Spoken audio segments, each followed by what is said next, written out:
Movie की starting 1993 में होती है, जहां डॉक्टर फ्लोरेंस एक रिकॉर्डिंग में किसी गैब्रियल नाम के इंसान के बारे में बात कर रही थी। उनका कहना था कि गैब्रियल काफी जल्दी बड़ा हो रहा है और वो काफी पावरफुल भी होता जा रहा है। इसी वक्त उनका एक क्लिक आकर बताता है कि गैब्रियल भागने की कोशिश कर रहा है, जिसके बाद वो दोनों गैब्रियल के रूम की तरफ जाते हैं, जहां रास्ते में हम देखते हैं कि पूरे हॉस्पिटल में भगदड़ मची हुई है, जैसे सब लोग किसी चीज से डर के भाग रहे थे। एक गार्ड गैब्रियल के रूम में गन लेकर जाता है, पर वो भी इंजर्ड हो जाता है। मौका पाकर डॉक्टर फ्लोरेंस गन से शूट कर देती हैं, जिससे गैब्रियल बेहोश हो जाता है। नेक्स्ट सीन में हम देखते हैं गैब्रियल एक चेयर पर बंधा हुआ है। डॉक्टर फ्लोरेंस गैब्रियल को डांट रही थी, एज इट गैब्रियल एक बच्चा है। पास ही रखे रेडियो से डिमोनिक वॉइस आती है, जो गैब्रियल की थी, जिसमें वो धमकी देता है कि वो सबको मार देगा। डॉक्टर बेन ये सुनकर बहुत हैरान होते हैं, जिस पर डॉक्टर फ्लोरेंस उन्हें बताती हैं कि गैब्रियल के पास ऐसी पावर्स हैं जिससे वो कुछ भी कर सकता है। वो दोनों गैब्रियल के रूम में जाते हैं, जहां वो हॉस्पिटल के स्टाफ वालों की डेड बॉडीज देखते हैं। अब सीन प्रेजेंट में आता है, जहां पर हम मेडिसन और ड्रेक नाम के एक कपल को देखते हैं, जिनमें किसी बात को लेकर लड़ाई हो रही थी। दरअसल दोनों कपल काफी साल से बच्चे के लिए ट्राई कर रहे थे, पर हर साल जब वो प्रेग्नेंट होती थी तो बच्चा किसी कारण मर जाता था। गुस्से में आकर ड्रेक मेडिसन को धक्का देता है, जिससे उसके सर पर चोट लग जाती है। ड्रेक जल्दी से फर्स्ट एड बॉक्स लाने के लिए भागता है, पर जैसे तैसे मेडिसन रूम अंदर से लॉक कर लेती है।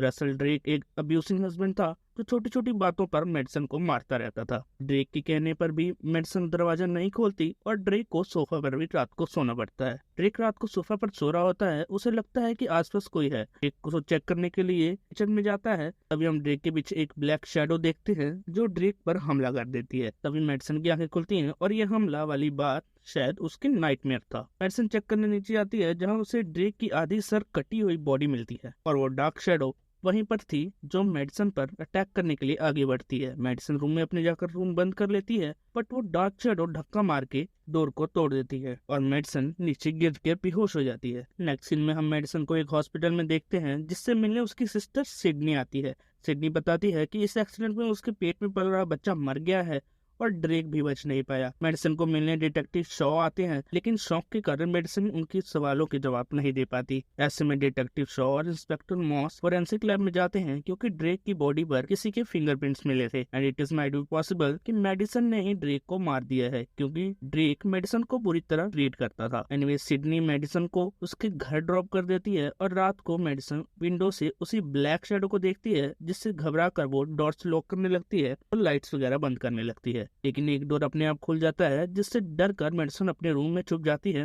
नेक्स्ट डे मेडिसन सभी डोर्स पर डबल लॉक लगाना शुरू करती है। अभी सिडनी मेडिसन को मिलने आती है, जहां हम व्यूअर्स को पता चलता है कि ये दोनों सगी बहनें नहीं है। मेडिसन को सिडनी के पेरेंट्स ने 8 साल की उम्र में अडॉप्ट किया था। मेडिसन को उससे पहले की कोई बात याद नहीं है। नेक्स्ट सीन में हम जीन को देखते हैं, जो एक टूर गाइड है और अपने ग्रुप को सियाटल के अंडरग्राउंड सिटी के बारे में बता रही होती है।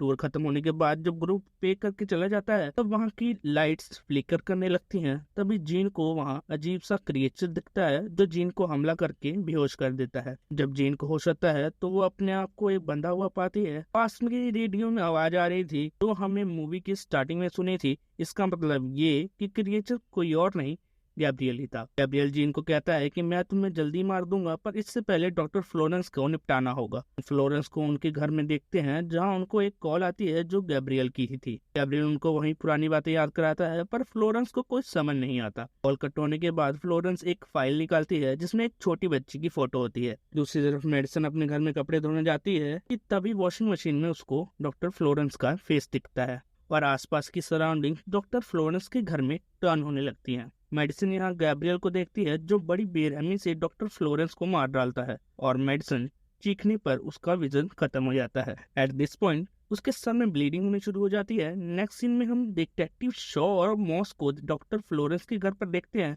जहाँ पर उन्हें वही फाइल मिलती है और वही बच्ची की फोटो मिलती है, जिसे वो एक ग्राफिक एक्सपर्ट को भेज देती है, जिससे एक फोटो को 30 साल बाद का रिकंस्ट्रक्ट किया जाए। दूसरी तरफ हम गैब्रियल को देखते हैं कि वो डॉक्टर फ्लोरेंस के घर की एक ट्रॉफी से एक वेपन बना रहा था, जिससे वो जीन को टॉर्चर कर रहा था। नेक्स्ट सीन में हम मेडिसन को देखते हैं, जो डॉक्टर फ्लोरेंस की डेथ की खबर सुनकर परेशान हो जाती है और बेड पर लेट जाती है, जहाँ उसको फिर से एक विजन आता है, जिसमें वो गैब्रियल को डॉक्टर बेन को मारते हुए देखती है। इसमें वो पहली बार गैब्रियल के चेहरे को देखती है और फिर उसकी आंखें खुल जाती है। मेडिसन सिडनी को अपने विजन के बारे में बताती है, जो शॉकिंगली सच हो जाते हैं। ये दोनों शॉ और मॉस के मिलने जाते हैं, जहाँ मेडिसन डिटेक्टिव शॉ को बताती है कि कल रात उसने डॉक्टर बेन की डेथ देखी, जो कि सिल्वर कैप की हॉस्पिटल के सामने बिल्डिंग में हुई है। वो फौरन आ जाते हैं, जहाँ शॉकिंगली उनको वहाँ डॉक्टर बेन की डेड बॉडी मिल जाती है। शॉ और मॉस ये देखकर हैरान हो जाते हैं और वो वापस पुलिस स्टेशन आ जाते हैं, जहाँ शॉ मेडिसन और सिडनी को वेट करने के लिए कहता है। जिसके बाद मेडिसन वॉशरूम में जाती है, जहाँ उसको गैब्रियल की कॉल आ जाती है। गैब्रियल उसे बताता है कि उसका नाम मेडिसन नहीं एमिली है और वो उसके पास लौट आया है सबसे बदला लेने के लिए। इसके बाद मेडिसन सिडनी को लेकर पुलिस स्टेशन से निकल जाती है। जिसके बाद हम शॉ को देखते हैं, जो कि ग्राफिक एक्सपर्ट की भेजी हुई तस्वीर देखता है। शॉ वाज शॉक क्योंकि छोटी बच्ची की फोटो प्रोसेस्ड होने के बाद मेडिसन का चेहरा सामने आया था। शॉ दोबारा फाइल को स्टडी करता है, जिससे उसे पता चलता है कि मेडिसन की मदर एमा ने मेडिसन को इलाज के लिए डॉक्टर फ्लोरेंस के यहाँ एडमिट कराया था, जहाँ डॉक्टर फ्लोरेंस, डॉक्टर बेन और डॉक्टर जॉन मेडिसन का ट्रीटमेंट कर रहे थे।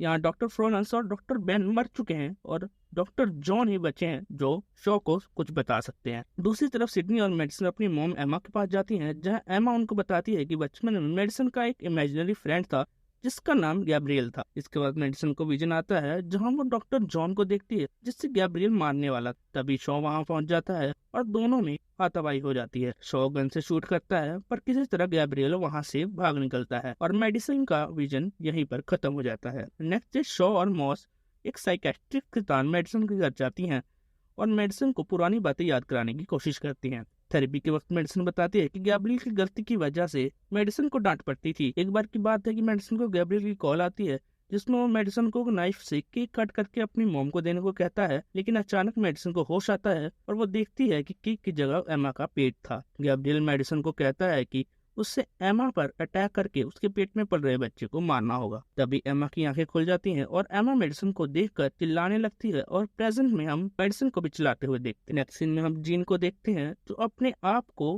गैब्रियल की कैद से छुड़ा लेती है और वहां से निकलने का रास्ता ढूंढने लगती है। थोड़ा आगे जाने पर वो फ्लोर में घुस जाती है और सीधे वहां नीचे जाके गिरती है, जहां मेडिसन और बाकी लोग बैठे हुए थे। जी हाँ, यहाँ हम ये समझते हैं कि गैब्रियल ने मेडिसन के घर में ही ऊपर वाले रूफ में जीन को रखा था। नेक्स्ट डे हम देखते हैं कि मेडिसन को पुलिस ने पकड़ लिया है, क्योंकि उसके घर से गैब्रियल के कपड़े और वेपन्स मिले थे। अब पुलिस के मुताबिक मेडिसन ही गैब्रियल थी और बचपन से ही उसे डुअल पर्सनालिटी डिसऑर्डर से सफर कर रही थी। यहाँ शॉ काफी कंफ्यूज था, क्योंकि उसने गैब्रियल को जॉन के वहाँ देखा था। वहीं हम शॉ और मॉस को मेडिसन से इंटीग्रेट करते हुए देखते हैं। मेडिसन बताती है कि गैब्रियल बहुत ही खतरनाक है। इसके बाद शॉ को गैब्रियल की कॉल आती है, जिसमें वो बताता है कि वो मेडिसन का इमेजिनरी फ्रेंड है। तभी मेडिसन चिल्लाने लगती है और आसपास की सारी लाइट्स फूट जाती हैं। इसके बाद उसे सेल में डाल दिया जाता है। दूसरी तरफ सिडनी एमा से हॉस्पिटल का एड्रेस लेती है, जहां वो मेडिसिन का ट्रीटमेंट चल रहा था। ये हॉस्पिटल अब बंद हो चुका था, पर सिडनी को भरोसा था कि उससे यहाँ कोई ना कोई सबूत जरूर मिलेगा। यहाँ से उसे कुछ पुरानी रिकॉर्डिंग मिलती है। घर जाकर रिकॉर्डिंग देखने पर सिडनी को पता लगता है कि जीन ही मेडिसिन की असली मदर है। मतलब शॉ को डॉक्टर फ्लोरेंस के घर जो फाइल मिली थी, वो एमा नहीं, मेडिसिन की असली मोम जीन थी। रिकॉर्डिंग में हम आगे देखते हैं कि मेडिसिन की बैक साइड पे कोई अजीब सी क्रिएचर जोड़ा हुआ है और डॉक्टर फ्लोरेंस प्लेन करती है कि जब मेडिसिन और गैब्रियल पेट में थे तो उनकी बॉडी अलग नहीं हो पाई और वो उसके बैक में ही आधा जुड़ा रह गया।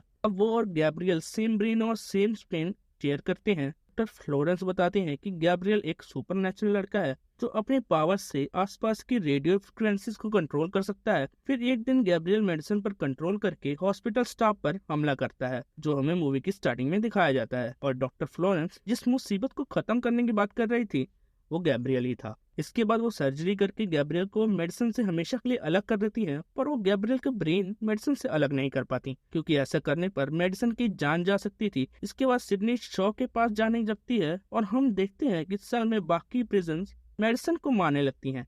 अचानक मेडिसिन के सर में दर्द होने लगता है और ब्लीडिंग शुरू हो जाती है। अब यहाँ पहली बार हम देखते हैं कि मेडिसिन के सर के पीछे से गैब्रियल का सिर बाहर आता है, जो पूरी तरह से मेडिसिन पर काबू पा लेता है और उन सब लड़कियों को जान से मार देता है। इसके बाद वो अपने आप को फ्री करा के अपने क्लॉथ्स और वेपन्स लेकर निकल जाता है। सिडनी शॉ को कॉल करके बताती है, पर शॉ को कुछ समझ नहीं आता। शॉ मॉस को लेकर जेल की तरफ जाता है, जहाँ उनका सामना गैब्रियल से होता है। गैब्रियल उनको मारकर वहाँ से भाग जाता है। अब सिडनी यहाँ आती है और मॉस उसे हॉस्पिटल जाने की कहती है, जहां जीन एडमिट थी। यहाँ सिडनी और शॉ हॉस्पिटल आते हैं, जिनके सामने ही गैब्रियल एक गार्ड को मार देता है। इसके बाद गैब्रियल जीन को मारने के लिए आगे बढ़ता है। शॉ गैब्रियल पर शूट करता है और गैब्रियल शॉ को मारकर सिडनी पर हॉस्पिटल बेड फेंक कर उसे दबा देता है। गैब्रियल बताता है कि वो हर बार सिडनी को मारना चाहता था, लेकिन वो हर बार बच गई थी। सिडनी मेडिसन को आवाज मारते हुए उसकी हेल्प मांगती है और बताती है कि गैब्रियल ही है जिसकी वजह से वो माँ नहीं बन पाई। ये सब सुनकर मेडिसन गैब्रियल पर काबू पाने की कोशिश करती है। गैब्रियल सिडनी को शूट करके जीन को मार देता है और गैब्रियल की फिर सामने मेडिसन दिखाई देती है, जिससे हमें पता लगता है कि मेडिसन ने अपने दिमाग पर काबू पा लिया है। यहाँ सिडनी और जीन की मौत एक विजन थी जो मेडिसन ने गैब्रियल को दिखाई थी, जबकि रियलिटी में ऐसी कुछ नहीं हुआ था। मेडिसन गैब्रियल को कहती है कि मेरा शरीर बस मेरा है और मेरे ब्रेन पर सिर्फ मेरा हक है। इसके बाद हम गैब्रियल को उसके सिर में वापस जाते हुए देखते हैं और मेडिसन सिडनी को बेड के नीचे से निकालती है, उसे गले लग जाती है और कहती है कि खून के रिश्ते में सब कुछ नहीं होता। इसके बाद ये मूवी यहीं पे खत्म हो जाती है। अब आपके पास एक सवाल होगा कि अचानक गैब्रियल बाहर क्यों आया? तो गैब्रियल कभी मेडिसन के सर से अलग हुआ ही नहीं था। वो हमेशा से उसके दिमाग में ही था और मेडिसन के होने वाले बच्चे को पेट में ही मार देता था। जब मेडिसन और उसके हस्बैंड के बीच में हुई लड़ाई से मेडिसन के सर पर चोट लगती है तो गैब्रियल एकदम से ऊपर आया और उसने मेडिसन पर काबू कर लिया। यही थी मेलिन की कहानी। आपको ये वीडियो कैसे लगी आप हमें कमेंट्स में बता सकते हैं। चैनल को सब्सक्राइब कर लें क्योंकि हम आपके लिए ऐसी वीडियोस लाते रहते हैं। जय श्री राम।